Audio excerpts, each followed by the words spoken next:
Hey guys, another Open Dragon Mouth.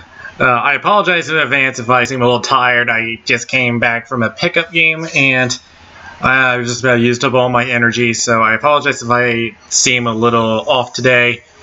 But there's some things we got to get into. First off, this came to my attention a couple of days ago from my birthplace in Bucks County, Pennsylvania.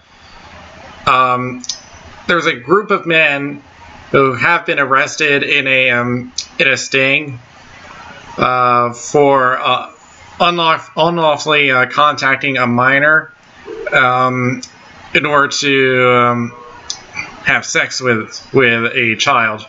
So this is a pedophile ring. But I'm now looking at the Washington Post article, but I looked at the video from ABC 6, the channel in Philadelphia, and it seemed like they had put up this random piece of information that the men were furries, and it wasn't made clear if that was their intent to wear fursuits while doing this. It wasn't made clear in the video. It just seemed like they just put it in there randomly. But the Washington Post version had said that this pedophile ring or network that centered on a boy subject to repeated sexual abuse. Some of the men involved wore animal costumes. On Friday, police arrested a 57-year-old man named Kenneth Fensky of Bucks County. The prosecutors said that he would dress up in a red fox suit at furry parties before allegedly raping the victim. But they do note that the sexual fetish thing is a subset of furries. But the details coming from this article and the video are not very clear as to whether that was their intention or it was just some random thing that they've put up. Perhaps they were. I don't know, but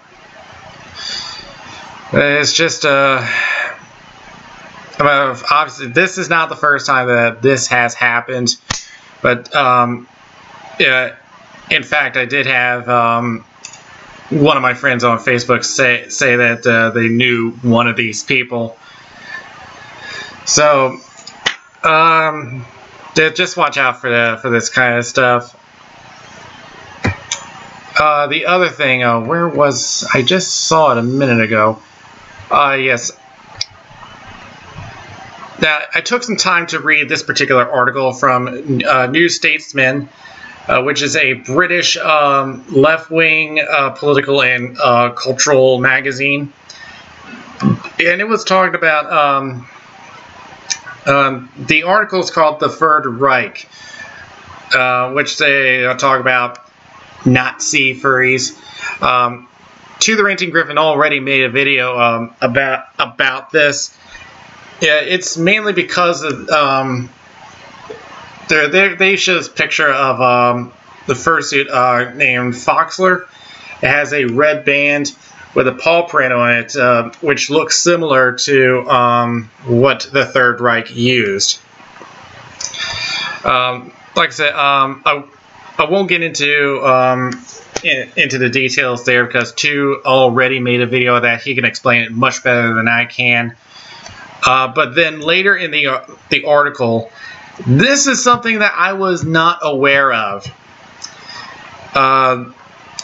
Apparently, there's this hashtag that's now been trending called alt-furries.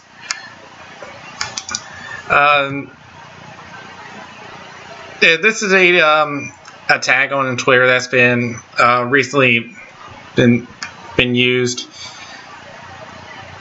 One of the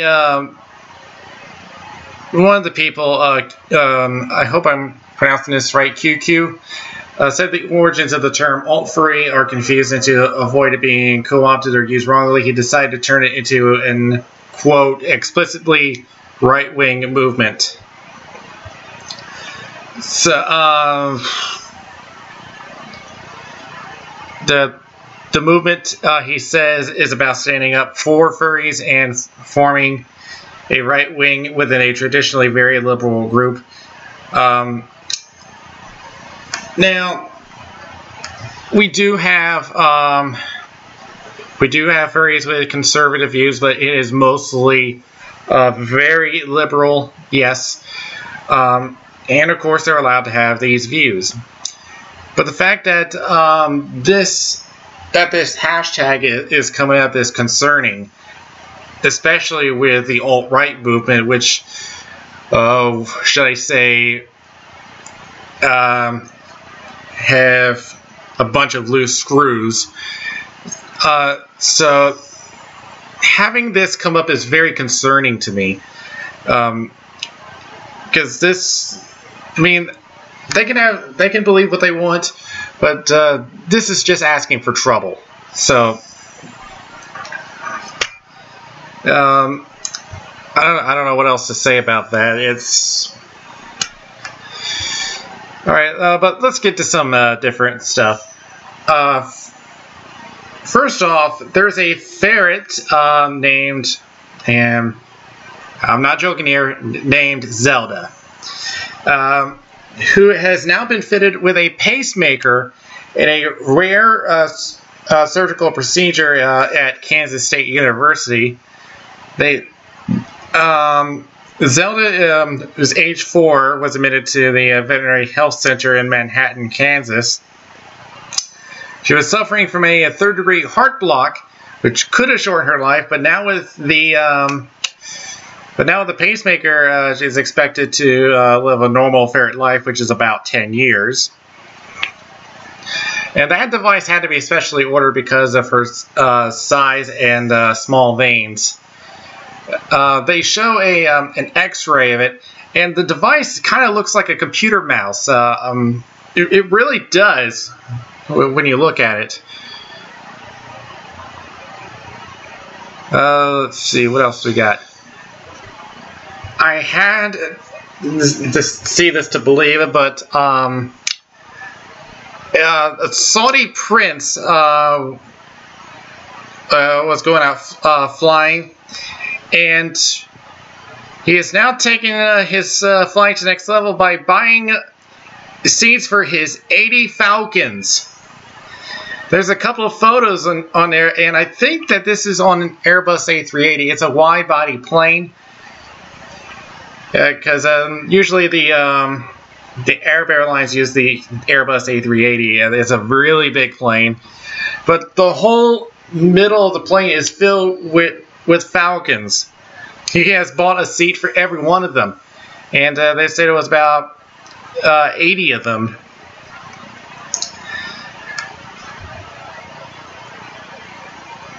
Let's see. Yeah, it's quite a sight to see. And there are normal people on the left and right of the. I can't imagine how they were able to deal with that for the whole flight. Let's see. Now, I've never experienced divorce, and so I really don't know much about it. But what is pretty much known is that in the courts, animals are considered property. But in Alaska, that is no longer the case, as now they could be considered pretty much the equivalent of children.